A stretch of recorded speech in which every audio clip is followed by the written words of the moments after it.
this is Tony Speaks, and this is my lovely wife, Kim. We are the founders and co-creators of the lifestyle brand and podcast, Becoming Disciplined. Every week we meet, learn from, and share best practices with highly disciplined men and women from a variety of fields and endeavors. Follow us on our journey. One, stay true to yourself.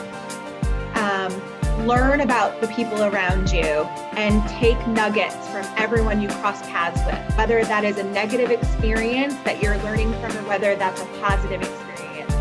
There's a learning opportunity in everything that you do. But for me, it's almost, I kind of say it's a 3 or 4P approach. Like, surround yourself with good people. Be passionate about whatever you're doing. I've combined that with process because I think everything that leads to achievement has a process behind it that you should be able to verbalize and visualize in order to realize. And then if you can do those 3 Ps, people, passion, and process, you get performance. And that performance or that outcome is, whatever you've defined it to be. This week we are honored to dialogue with Dr. Sarah Calveric. Dr. Calveric holds a Bachelor of Science degree in elementary and special education from the State University of New York at Geneseo, a master's degree in administration and supervision, and a doctorate in educational leadership, both from the Virginia Commonwealth University. She also serves as an adjunct associate professor at the University of Richmond. The doctor began her career in Hanover County Public Schools in 1997. Where she served as a special and general education teacher at the elementary and middle school levels. In 2002, she began her 11-year career as an elementary assistant principal and principal. In 2013, she was named Director of Human Resources for Spotsylvania County Public Schools, where she worked collaboratively with colleagues and stakeholders to oversee the full spectrum of HR services and programs. When Dr. Calveric began employment with Caroline County Public Schools in 2016, she charted a course with the instructional leadership team that resulted in Caroline County Public Schools moving from 40% fully accreditation to 80% fully accredited in only 2 years. In 2018, Dr. Sarah Calveric was appointed as the Superintendent of Caroline County Public Schools, where she has inspired and encouraged both students and teachers alike.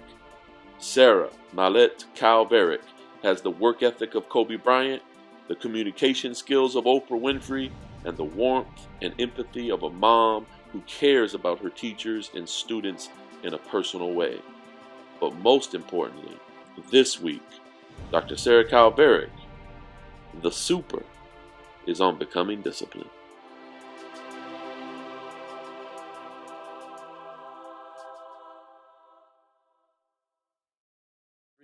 Today on Becoming Disciplined, we interview Dr. Sarah Calveric. Dr. Calveric, welcome to Becoming Disciplined. Good afternoon, Tony. I'm excited to be with you to talk further about some of the attributes of becoming disciplined and how that has impacted my life. Awesome.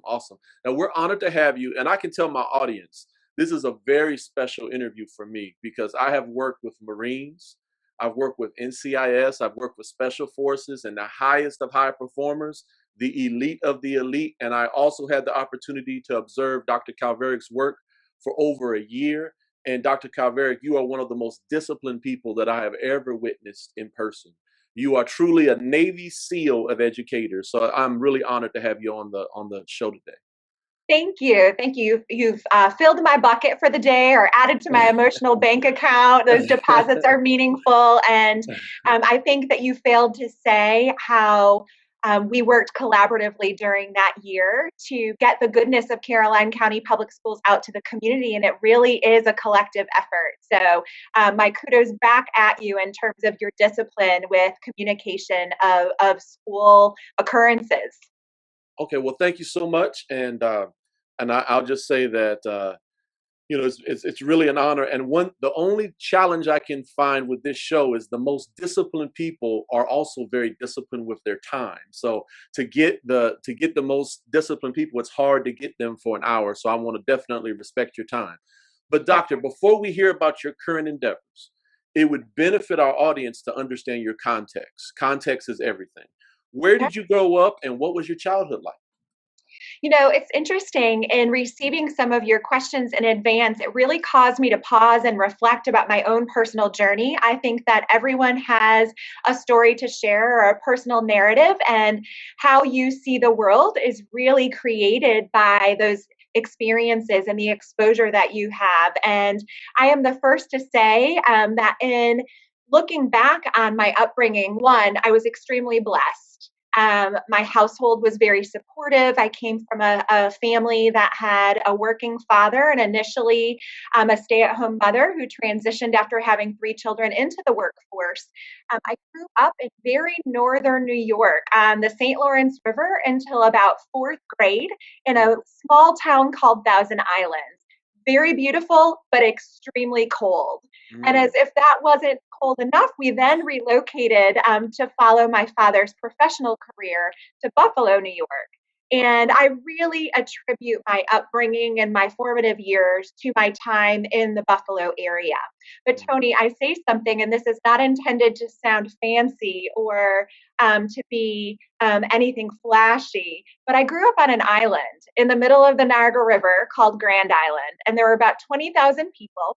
It was a very Caucasian upbringing, not a lot of diversity associated with that. And then I proceeded to go to a university that was only about 4,300 students Wow. in a small town. So again, transitioning from, my K-12 environment into higher ed and living a very, very, I guess, not, I don't want to use the word privilege. That is not what I'm trying to insinuate, but I recognize that I was surrounded by a lot of opportunity that I like to think I took advantage of and worked really hard to achieve.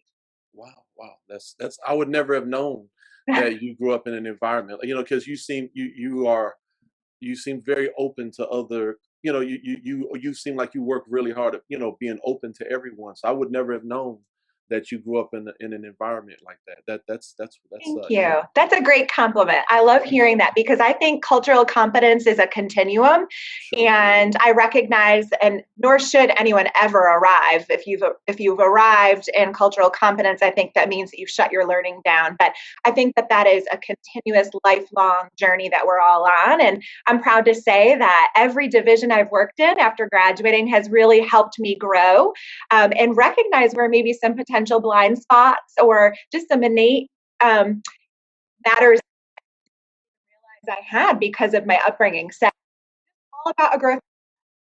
Amen. Amen. Now, when you were a child, was there someone who inspired you with their level of discipline?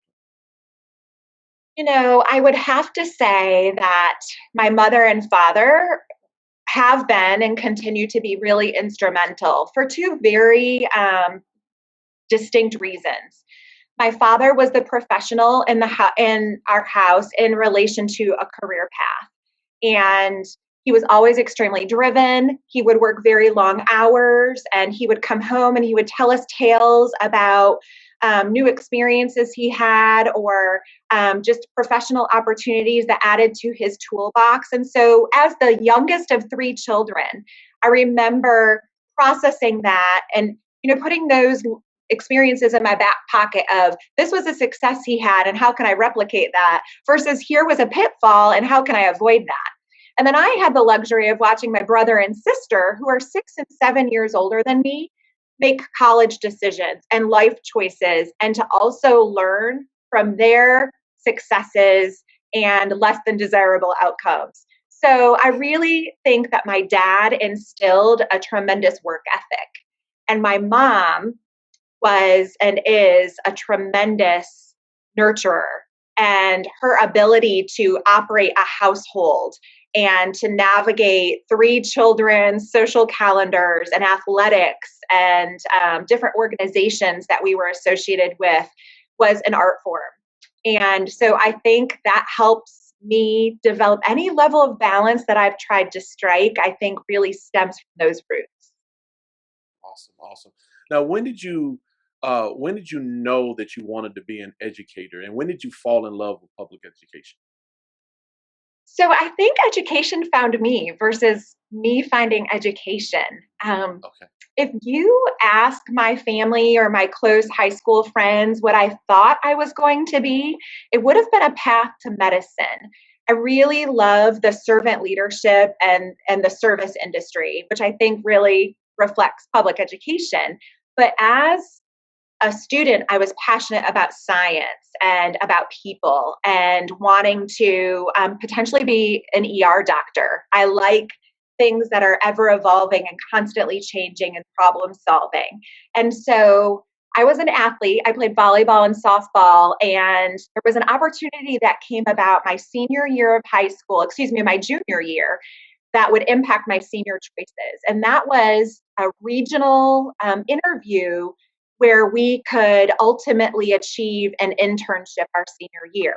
But to complete the internship, you had to basically eliminate all other after school activities.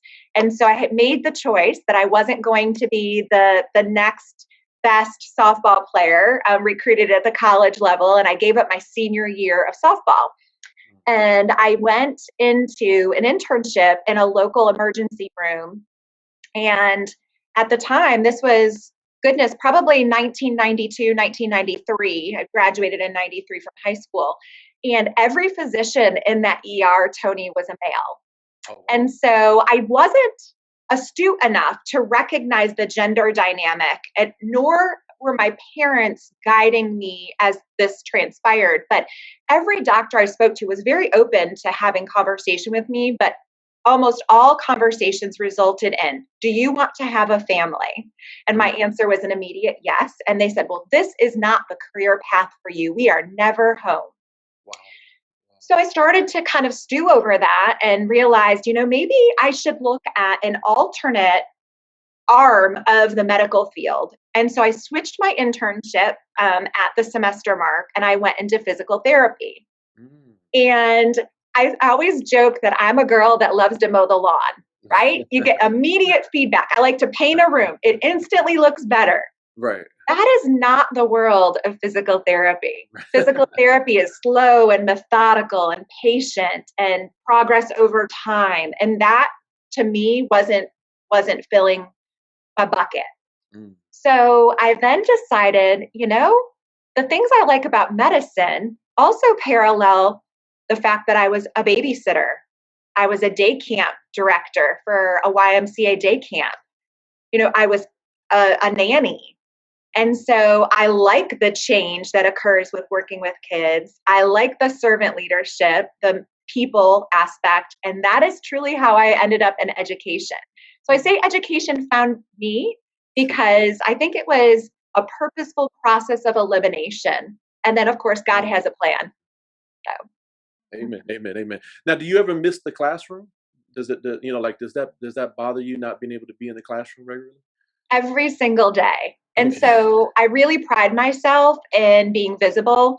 I think that's a key factor of leadership. And I think one of the amazing aspects of Caroline County Public Schools is that we're small enough that I get to know people as people and professionals. So visibility in the classroom, that definitely reignites my fire. It's my true north. It helps remind me that every decision I make needs to be centered around students and teachers and our employees. But I also teach at University of Richmond. I've been an adjunct professor there for 7 years, and that is my outlet for the actual art of teaching. I'm able to craft lesson plans and pull in relevant learning experiences and true trench stories with anonymity, of course, no confidential information provided. And I'm like a sponge. I learn just as much from them as I hope they're garnering from me and, my 24 years of public education. Awesome, awesome. Now, this next question is around the area where I am the most jealous of you, and it's your strongest, I think, just as an outsider, your strongest, most disciplined area.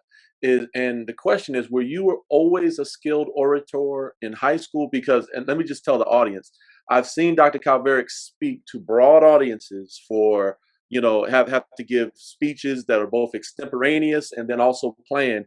And she never seems to put her foot in her mouth. She always is very, like she, like Dr. Calveric, it seems like her words, there's a scripture that says that, words carefully chosen and words carefully used. And you never, you're always very wise about, knowing how to speak without getting yourself in, saying something stupid or saying something ignorant. You're kind of really good with your words. Um, did that start like in debate school in high school, or was that from mom? How did you develop that skill? This is the first time I've ever really paused and taken a moment to contemplate that idea of where did that skill or that attribute begin to develop. And I really attribute, I guess, my first acknowledgement or recognition of it as an adult looking back to my fifth grade teacher, Noreen Flaherty. Noreen, and this is a 6 degree of Kevin Bacon scenario that I'm going to give you in like a 30-second elevator spiel. Noreen was on Grand Island, and her husband Bill was also an educator.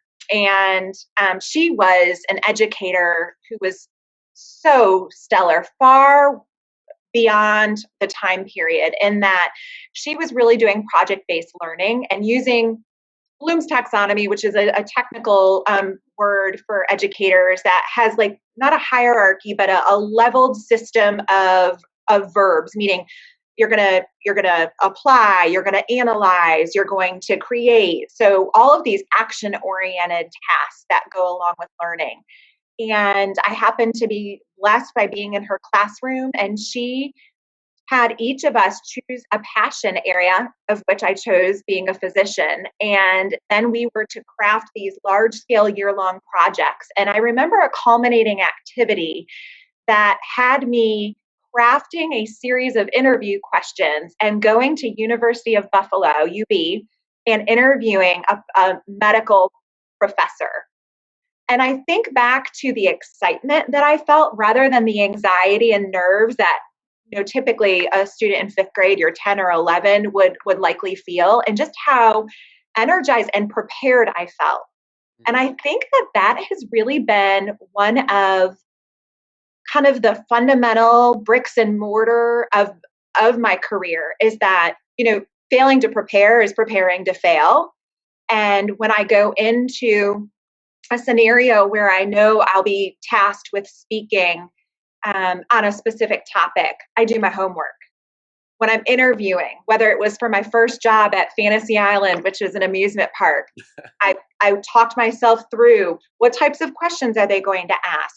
What do I believe about that question? What practice have I had or example of real world relevancy can I pair with that?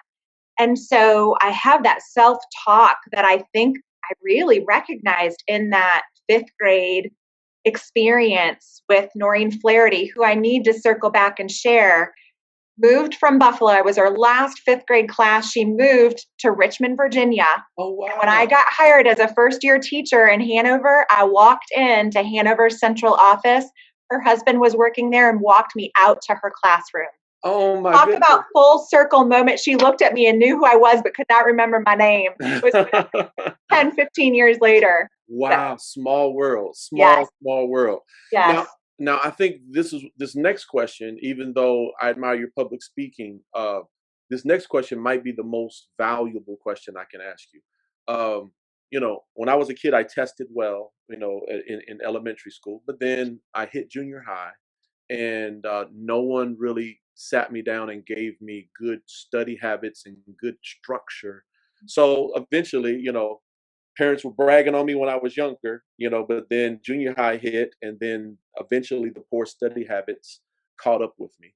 Right.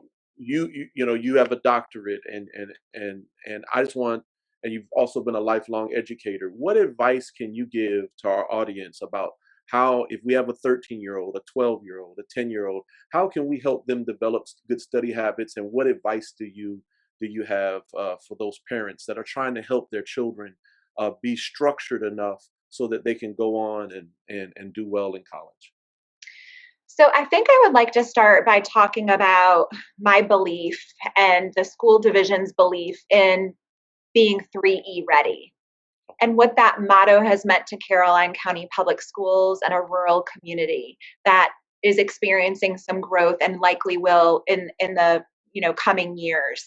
And when I say 3E ready, we have a commitment to our graduates leaving and being enrolled, enlisted, or employed. Mm. And each of those facets requires a specific skill set. And I think that, we have, over the last couple of decades, we've really aligned all children's paths with enrollment. You need to go to a 2-year college, you need to go to a 4-year college, and you must master this, this, and this in order to be successful to get there. And for some children, that is absolutely the best option and what ignites their fire and is going to lead to their best self. For other children, that's enlistment. Mm. And so parents being open to reaching out to resources in the community, JROTC programs, setting up a time to go and sit with a school counselor and to learn more about what enlistment means. And then, of course, to be employed. There are so many employable opportunities in our world that our students can be prepared for, beginning one with just investigation in elementary, but then experiences in middle, and then full immersion in the secondary high school 9 through 12 realm. And so I think before you can even talk about specific skills, we need to ensure that our parent, grandparent, caretakers have an understanding of the 3E paths. And what does that look like? And what does that mean? And what courses, what experiences, what work-based learning do our kids have to have? Because once you're open to that, I think it gives you a little bit more flexibility and a little bit more grace and mercy. Sure. When you hit some hurdles. I think schools need to do an extremely robust job in communicating resources. We have wraparound resources for social emotional learning, wraparound resources for academics, for health and wellness. We have these experts on staff. And so being open to hearing what's available, asking for assistance, that vulnerable bridge of saying, we have a roadblock. Can we problem solve together around that? And so I think schools doing a good job promoting, making things accessible, and parents recognizing that there are multiple paths to success, and Tony's and Sarah's don't have to look the same, because guess what? They probably shouldn't look the same. We both have different needs. Sure. And then just direct instruction. I have 3 kids. 2 are innately organized. The 3rd is not. And so parentally, my husband and I have had to do kind of a pedagogical shift in how we approach parenting, because that what I thought maybe cookie cutter from child 1 to 2 to 3 hit an abrupt halt when number 3 came about. Fabulous, super successful in a variety of areas, but organization is not one of those gifted strengths. Sure. So, we've had to do some direct instruction on organization, get a calendar, revisit, the homework board every single night. We've just done almost like a tiered approach to support. That's good to know. I talked to a friend of mine, and I tell him that every kid is almost like a safe that needs to be unlocked, and you have to kind of fiddle with the different combinations in order to unlock that child's best educational efforts. Yeah, crack their code. Yes. Now, if you could talk to 15-year-old Sarah Mallette, is that the right? It is. Okay. Good job. Okay. What would you tell her if you could time travel and talk to 15-year-old? I think, maybe 2 things. One, stay true to yourself. Learn about the people around you and take nuggets from everyone you cross paths with, whether that is a negative experience that you're learning from or whether that's a positive experience. There's a learning opportunity in everything that you do. But for me, it's almost, I kind of say it's a 3 or 4P approach. Like, surround yourself with good people, be passionate about whatever you're doing. I've combined that with process, because I think everything that leads to achievement has a process behind it that you should be able to verbalize and visualize in order to realize. Sure. And then if you can do those 3 Ps, people, passion, and process, you get performance. And that performance or that outcome is, whatever you've defined it to be. Sure. But I think I would say that, to the 15-year-old self, that might be a little heavy for a 15-year-old. No, that's good. But I think, being able to say who you are around on a regular basis is going to either add to your passion or it's going to diminish your passion. That's good. That's good. That little segment, we're gonna edit it out and put it up to the beginning so that people can see that segment first. I know my wife is furiously writing that down. You just got my wife. I could almost hear her yell "Amen" downstairs. So thank you so much. That's a really gold nugget. That's some good stuff. That's some good stuff. Now let's time travel one more time. Let's time travel one more time. Let's go 7 years ahead. Okay. No longer 15-year-old Sarah Millette. Let's go to age 22, 24. Right. What advice would you give to a young teacher who they are teaching it's their first year, and they're out of college. They may have some YMCA experiences or other things, but they're standing in front of these kids for the first time. What advice would you give to them, and what disciplines do they need as a young teacher to succeed? Yeah, so to kind of pull from your teacher toolbox and be a little bit hokey with my response, this question really made me think about a message that I had shared prior to COVID with, I guess it would have been the 1920 cohort of new teachers that came in. I'm always really excited to have the opportunity during New Teacher Work Week to come and to speak with them for 10, 15 minutes and hopefully impart some level of knowledge or wisdom that may stick with them and help them ride the waves of that first year of teaching. And I called it the Marigold Effect. And so there's this thing called companion gardening.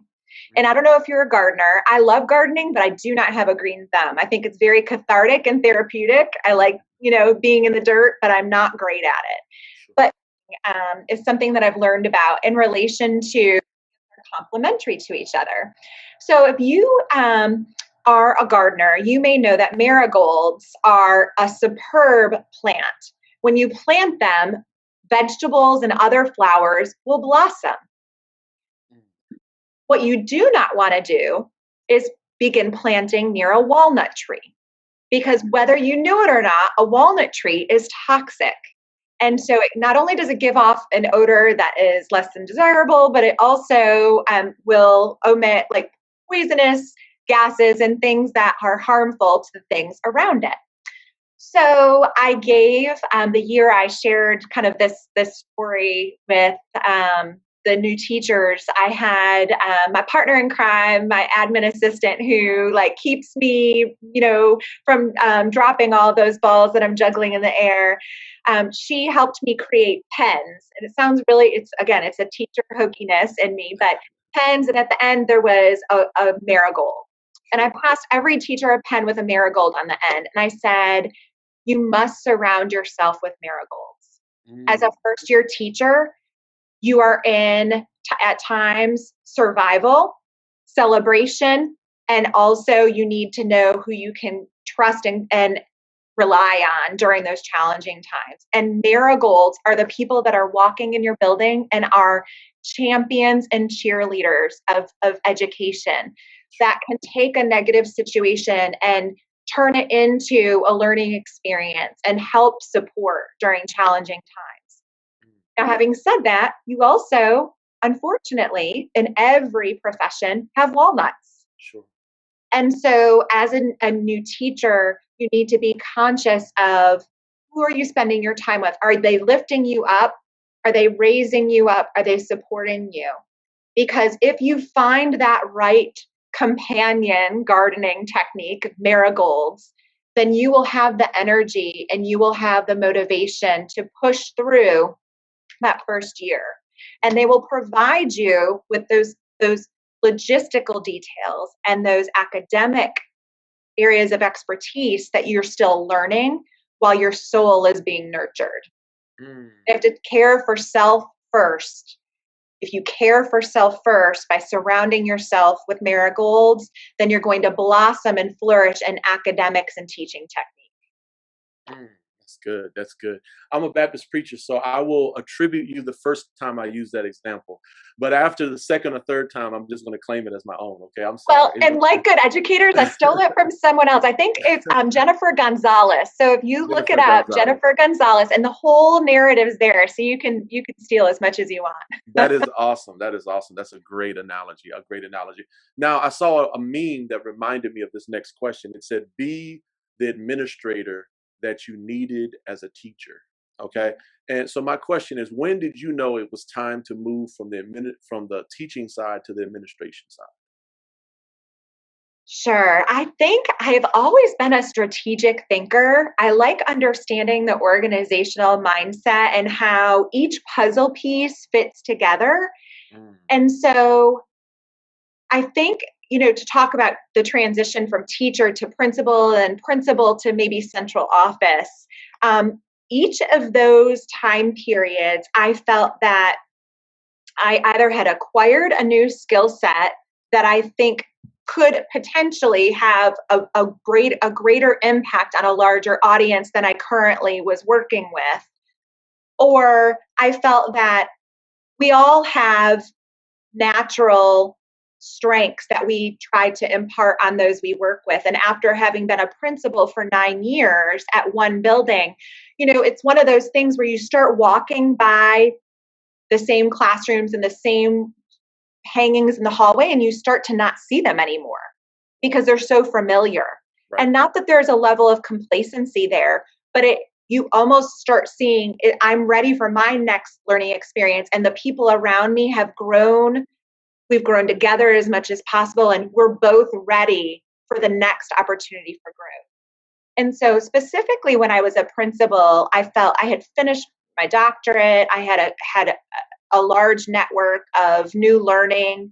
And I had been there for 9 years, and I had given the best Sarah Calveric had to give. And I could identify where we had come from and where we had gone to. And I was so proud of those areas, and maybe some of the areas that remained hadn't grown because I wasn't the right leader to bring about that transformation.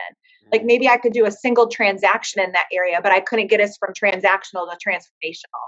Sure. And so it was time for me to bring my gifts to a new environment and to learn and grow, while someone else came in and brought their gifts to get them to that next level.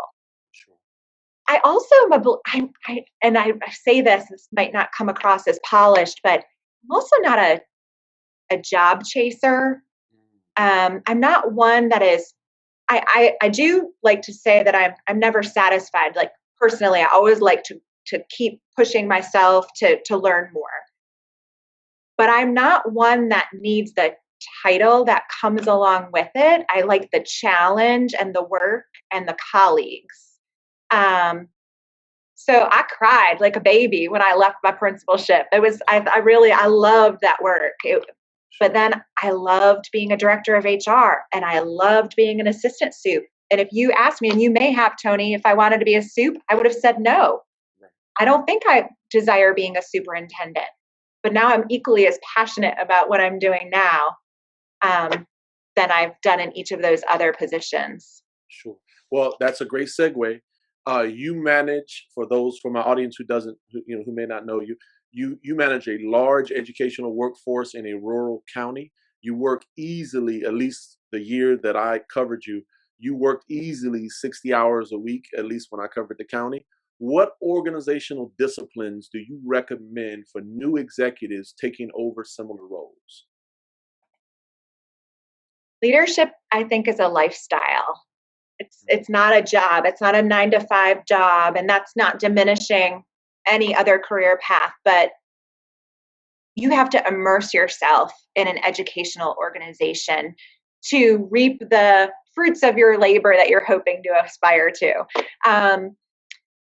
You have to know your people as people. You have to know your community. What is the historical story of the stakeholders you're serving? You need to be visible. All of that requires time. And so, my gift is not necessarily balance, but some of the things that I know that help me create better balance are having, a network of support. So my parents are local. My husband stayed home for 10 years while I pursued my career. And that's a massive sacrifice that was also simultaneously a blessing. I have many friends that have helped support our 3 kids getting from point A to point B. So that personal support network helps me achieve some balance. But then you have to surround yourself by people that are better than you are. I've got Marcia Stevens, who's currently the Commonwealth School Business Official of the Year. I have Herb Monroe, who's, just recognized by the VASCD organization as an innovative leader. Dr. Rollins Fells and the rest of our board is the School Board of the Year. I'm surrounded by awesomeness, and that makes me better. And it also allows me to believe in the processes we've created. And in my absence, it's a well-oiled machine.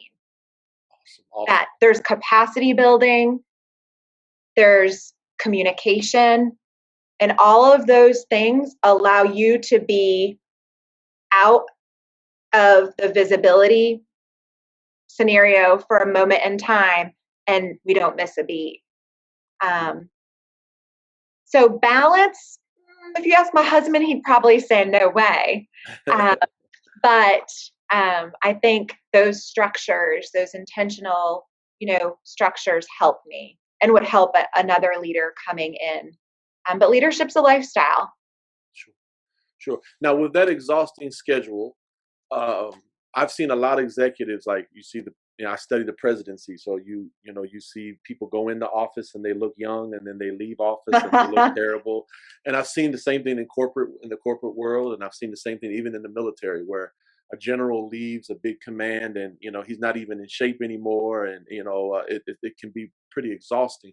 With your exhausting schedule, how do you have enough time for fitness and health? How do you make time for fitness and health?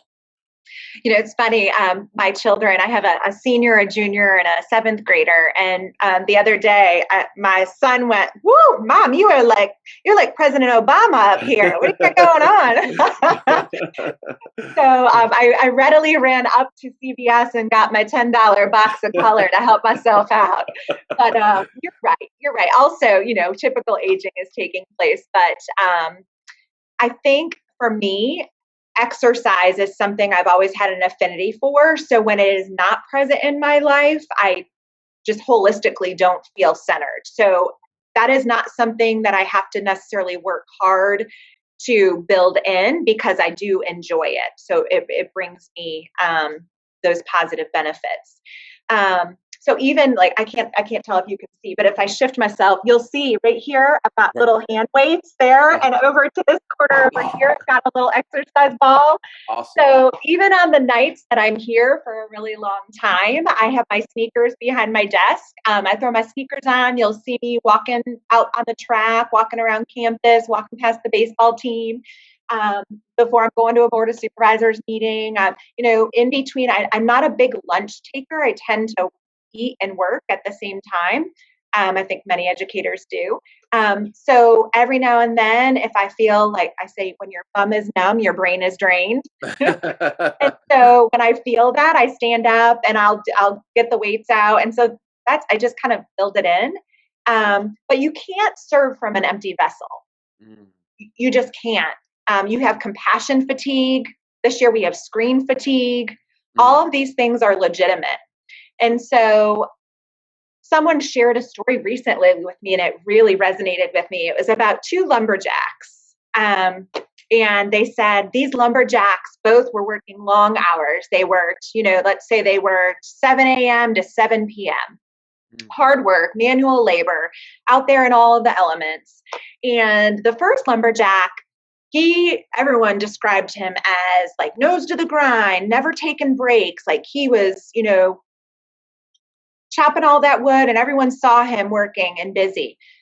The other lumberjack took a 5-10 minute break every 2 hours to sharpen his axe. And at the end of the day, they took count of productivity. And to no surprise of possibly you and myself, Sure. the person that took time to sharpen their axe was actually more productive than the person that everyone perceived to be the worker bee out there, nose to the grind and not taking time for self-care and sharpening his or her own personal axe. So I am going to hold that story. You're the first person I've shared that with. I literally just got it a few weeks ago and I thought, oh my gosh, I needed that. I needed to hear that. Right. And we need to gift our leaders and our educators with that story because they must care for themselves or they can't care for others. And that needs to be remembered. And that's why we're growing our wellness programs and the 8 dimensions of wellness, and how we're building that into our leadership retreats and offering employee assistance programming to all staff members, not just those that are on our insurance, because we know you have to be well from all facets. That's good. That's good. Now, what book do you recommend that has helped you the most outside of the Bible? What book do you recommend that has helped you the most on your life journey? Thanks for the disclaimer there. So I'm going to look at this, I guess, Tony, from 3 different angles. I'm going to look at it from the professional lens, the personal lens, and then personal growth lens. So in terms of professional books, I read, and I'm reading incessantly. I'm always reading, and whether it's a book in hand or a podcast or it's an audio book, because I have a 45-minute commute both ways, I'm always listening to something. So 2 books. One I use for University of Richmond. I teach a data for decision making class to master's, postmaster's students. And I like process. It's all about how you build a culture of collaboration around data, because data can be really scary for educators to use, and it makes people have a lot of negative emotion. And so building that culture and then a process that's replicable that really helps minimize anxiety, provide clear parameters, and help people be productive. And so I love that. I'm passionate about that. And so I use that in my work with these young leaders. The second book that I just finished reading, I read because I was associated with the Virginia Association for School Superintendents. They ran a leadership academy this year, and I was a participant. And so we had to do a capstone project. So my capstone is called Disrupting Inequity, a K-12 Playbook. So in the process of doing all of this research and putting together my capstone project, I read a book called Cultural Competence Now. And so I think earlier, as we were talking, I was talking about cultural competence as this spectrum that you can have destructive cultural competence, and then you can have proficient cultural competence, and then there's a whole level of knowledge and skills that fall in between. And that was a really profound experience for me, not only because, I recognize that there's a spectrum of cultural competence, but I hadn't really thought about it from a more scientific approach of where I fall as a person and as a leader, and how where you fall impacts the choices you make in the classroom, it impacts the choices you make as a leader, as a community member. So that is something that I'm looking forward to using, because not only is it the spectrum, but I've created some activities that help you digest some of the information, and then also found a great self-reflection survey that helps you really dig deeper into your skills in that area. So that's my professional world. In my self-growth world, I'm going to pair this with my husband. He may not be happy I'm putting this out there, but we just did, and you and your wife should do this, and you maybe could do a group in your ministry. Sure. We did 10 great dates. Okay. So it's a really short book that has, and there were 10 couples that did this in our neighborhood virtually throughout the pandemic. And every week we got together on Wednesday nights for 30 minutes. It was fast and furious. You read the short little snippet about whatever topic, like communication, faith, parenting. You read it separately, and then you have to go on a date. Now, I'll tell you, pathetic as it is, we're not good daters. We realize that. We're good at being together, but not dating each Sure. So a couple times we were at Kroger, at the Starbucks, and at a table talking and talked through the questions that are at the back of each chapter. And then we would come together and share out as a group.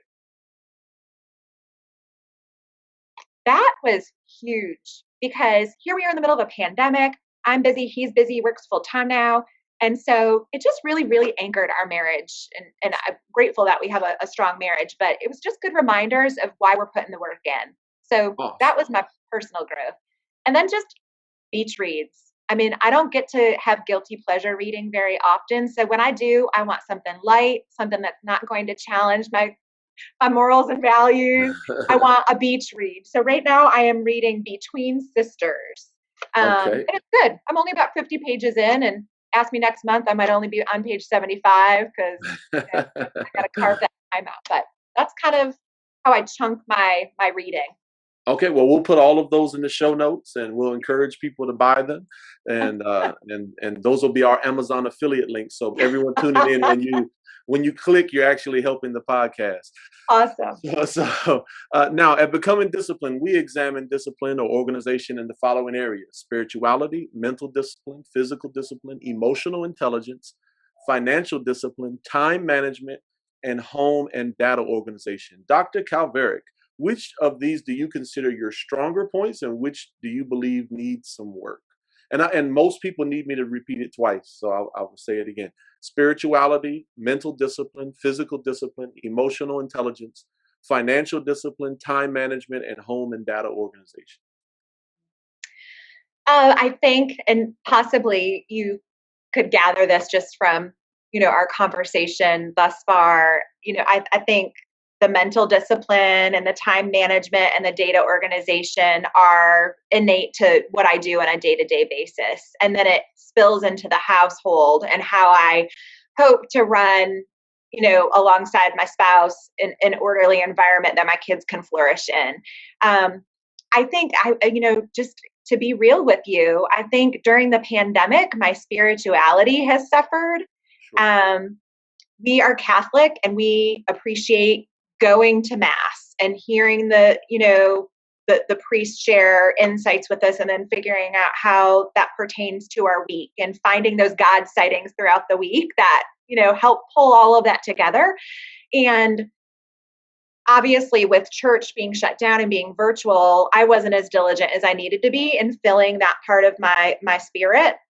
So I think I have work to do in re-entering as we phase out of the pandemic and kind of bringing my children back to center with that. And I know that we'll accomplish it because it is important to each of us, but it's just, making that change, that behavioral change that we've fallen into patterns in throughout the health crisis. But I think outside of that, I would say, that continued focus on emotional intelligence. I think because I have a high stress tolerance and I am such a focused person, and I want to make sure that I'm aware of everyone else's emotional intelligence quotient. I want to make sure that that nurturing part of my personality, wraps around those more formal decisions that I'm making. I don't ever want to be perceived as someone that has not been an active listener. And so I think my personality tends to be like, if you did, what's that personality test that many moons ago everyone did? The DISC assessment? Or something like that. I think you'd probably find I'm like your, straight and narrow leader. So sometimes that can minimize warmth, and I want to make sure that that is not how I'm perceived or how I'm portraying myself. So I do, hit my brakes. Sure. And surround myself with people that are thoughtful in their thinking and that look at the emotional aspect of decision making. So I really do, when we're building a leadership team, that north, south, east, west protocol. I don't know if you've ever done that protocol before. You can find it on National School Reform, but it really helps you evaluate work style preferences. And I use that in interviews because I want to make sure I'm not getting all norths, which is our doers, task oriented, like I am. I need some of those Southern qualities of nurturance and warmth and awareness. Sure. So, Well, another area where I've grown to admire you is when I became a Facebook friend of yours. And there's a lot of people I've met who are on the job as, they can be as professional as Dr. Calveric, but then to see that you had a robust family life along with that, that's really impressive. Like, wow, how can she do this and do this at the same time? It's amazing. Now, let's time travel one last time. You're a mother. What advice would you give to the young mom who that baby has just been placed on her chest in the room, okay? And she still has a job that she has to go back to in 3 months or 4 months or whatever. What advice would you give to that young mother on being able to or trying to handle it all? What advice would you give to that young mom? yeah, at the risk of sounding redundant, I think, hold true to your beliefs, family and faith, and keep that at your core center. That's your true north, and make sure that you're maximizing your time. And I think you have to weed your garden to do that. As a new mom, the priorities shift instantly, or should shift instantly. And so, weed that garden, like literally list what are all of your demands, write them on separate little strips and then sort them. I do this with buildings too. If people are starting to say the culture is off, or, we're feeling a bit overwhelmed, our plates runneth over, weed the garden. It's time to pause and reflect. Get a flower that's really healthy. Right. Put that picture there. A flower that's wilting, that needs some TLC, and then a dead flower. And then take each of those time demands that maybe you're volunteering, maybe you are, babysitting for your sister all the time. Maybe you are working 3 hours beyond your contractual time. List all of those demands and then sort them into what's a healthy flower, what's a must do, what is something that's worth the effort but just needs a little watering to be maximized, and what is dead and not yielding outcomes that are contributing to my life as a mom. And weed that, get that off your plate, and help focus on the things that are most critical. And you know what? That weeding the garden, it changes 6 months later, a year later, 5 years later. We all have to stop and take stock or do an asset inventory of where are we spending our money? Where are we spending our time? Where are we emotionally contributing? And determine, is it reaping? Are we sowing the right results? Good stuff. Good stuff. Oh man, I know my wife is loving that downstairs. Weed your garden. That's right. Now you've been very generous with your time. We would like at this time to open things up for anything that you want to talk about that's going on in the county. Are there any nonprofit endeavors or anything in the county or anything having to do with your educational institution that you run that you'd like to focus on right now? Sure. I think communities are a reflection of the schools that they choose to keep. And, in Caroline, we have over 550 square miles. That is one of the largest geographic counties in the Commonwealth. And so that brings about a variety of access hurdles that we have to really be cognizant of. So I think, in the work that we do, when we use our strategic plan, holding true to those 4 goals and figuring out how do we draw the community in? Are we working intentionally with our parent population? Are we working intentionally with our faith leaders, with faith advisory? Finding those common themes that we're all working on, but we could be smarter and align our arrows so we're all moving in the same direction because we're serving the same community. Are we working with our business partners to create paths for our students for 3E readiness so that they have that internship, externship opportunity? So for me, it's about the betterment of Caroline County. Certainly, every choice I make is for the good of CCPS, but ultimately, it's a we, our, us mentality. And truthfully, I would love to be hip to hip in the future. This is year 4 of a 5-year strategic plan, Pathways 2022. So next year, it'll be all about immersion interviews, sitting side by side, asking questions. What's working well? What would you like to see us change? Where do you want to see us in the next 5 years? And using all of that data and compiling a new strategic plan. And a unicorn utopic scenario would be that alongside us would be the county creating a strategic plan or revisiting their current strategic plan and ensuring that schools are a thread in their work and that everything that they would like to achieve, we're working on in relation to schools, and everything we would like to achieve, they are aware of, and that we can have this symbiotic relationship to continue the growth and the goodness of the division and the county. That is awesome. That is awesome. There's nothing more important. There's nothing more important. Well, Dr. Calveric, I can tell you we've done around 24 interviews. And while we were getting our we were getting used to the battle rhythm of creating these and the production value and everything. We haven't put any advertising dollars toward it. But I can tell you this will be the first one where we put advertising dollars because we believe in you. And we believe that all that you have to offer, not just our county, but Virginia and educators as a whole. We want to thank you for coming on. You didn't have to do this. You didn't need to do this. We truly appreciate you. You have the last word. Do you have any closing thoughts for our audience? And just to kind of keep in mind, audience, knowing your audience is important. Our audience is typically 30 to 55-year-olds, and they're just people that I kind of call them the Get Better Club. They're trying to become better versions of themselves. What do you have any closing thoughts for our audience? The thing that comes to mind is no matter what your field is, embrace education, awareness, and advocacy. Educate yourself, be knowledgeable, help those around you understand what your mission and vision are, and then advocate and do what is essential. Take action in order to move from those one-time shots of action to aspiration. And so if you can use education, awareness, and advocacy in your field, then nothing can stop you. Amen. Amen. Well, thank you so much, Dr. C. We want to thank Dr. Sarah Calveric for coming on.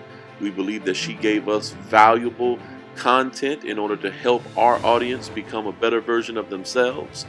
If you would like to see more of Becoming Disciplined, if you want to encourage us and ensure that we are able to stay on the air, please check out our Patreon website at www.patreon.com/becoming disciplined.